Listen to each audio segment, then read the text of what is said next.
Hi there! Again and again. Ayun nga. Ito na naman nangyari sa amin. Naka-record yung voice over ko kanina pero hindi pala naka-record. By the way, andito kami ngayon sa Eastwood after ulit ng church. Dito kami magla-lunch. And dito namin naisipan kumain ngayon sa Greyhound Cafe.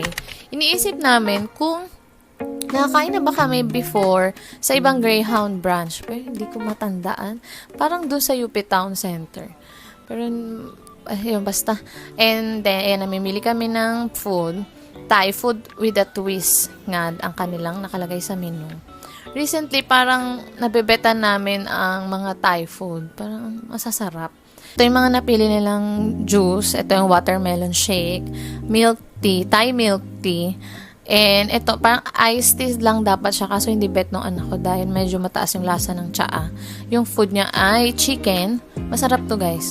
And umorder din ako ng chicken skin. Pero hindi ko masyadong nabitan. Medyo mataba kasi yung chicken skin. Hindi siya typical na, alam mo yun, nakakain ko na crunchy talaga. Sobrang init pa. Yan. Well, masarap naman siya. And this is my juice. Shake din. And ang food ko ay beef fried. Ito masarap to. Hindi ko lang naipakonect yung sausawan niya. Hindi ako nababagayan. Kaya sinausaw ko din sa suka. Ito yung kay daddy. Sobrang sarap nito. Okay din at ang sarap ng sausawan. Naalala ko yung sausawan sa mango tree.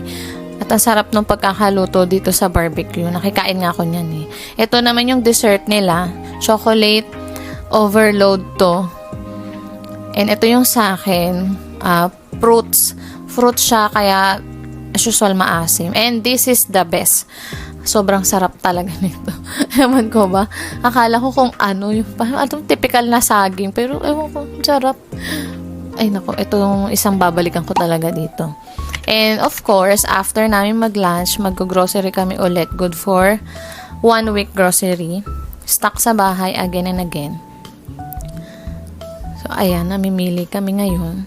Dito kami nag-grocery pala sa marketplace.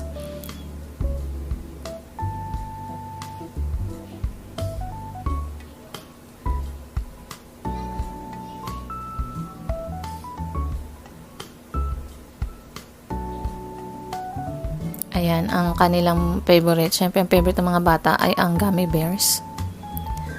At syempre, kumukuha din na rin kami ng ibang mga biscuit. Ayan, tinapay. Buy one, take one nga yun ang galing. And hi! Hi! Kala ko picture, yung pala video pala. So, ito, nagbabayad na kami. Nakita ko ditong printan ng GoTyme card. Ang galing nga eh. Sobrang bilis mag-print. Ayun na agad. Recently kasi nag-open ako ng GoTyme. So, ito, nandito kami sa labas ng The Marketplace waiting for daddy kasi kinuha yung kotse. At nakita nga to ng mga junakis ko. Gusto nga nilang sumakay. Kasi sabi ko, next time na lang pagbalik namin. Dahil, pauwi na kami. At medyo antok kami ngayong araw na to. So, that's it. Thank you for watching. Ge. Bye!